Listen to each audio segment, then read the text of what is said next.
When I was in prison, back when I was about 19, I was 2 years into my life sentence. I've always been an entrepreneur my entire life, selling candy, cutting grass, paper routes, anything that you can think of. I was hustling and doing it my entire life. And when I got in prison, I started to understand the system that was set up against us, like Black folks specifically.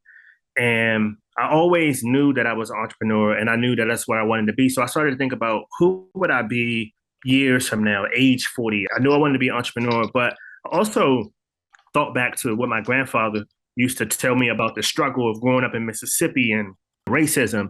And so I knew that I wanted to help people. And so I didn't know what the term social entrepreneurship meant till many years later, but I wrote on my master plan, I want to start a business that helps people. I want to build this business empire, but I want to create jobs for people. And I was thinking back to conversations like my uncles and my school counselors would tell us, you can do anything you want in life. You can get a job, you can start your own business, and then they would leave.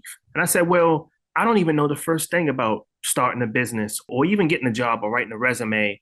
So when I wrote up my plan, I said, I want to be the person that doesn't leave the community, that will go in on a Sunday and sit down with people and walk them step through step of how to build something, how to do something, or be that inspiration for folks.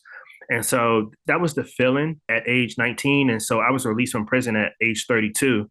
Mhm. And so I went back to college. I went to business school and I discovered the terminology of social entrepreneurship. And it's triple bottom line. You make profit, you can improve your environment, and you can help people.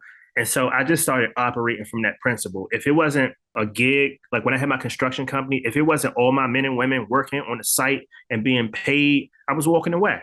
And so everything that I do in life, even with my art sales, like I take majority of my proceeds and I put it towards some good. And so I define myself as a social entrepreneur.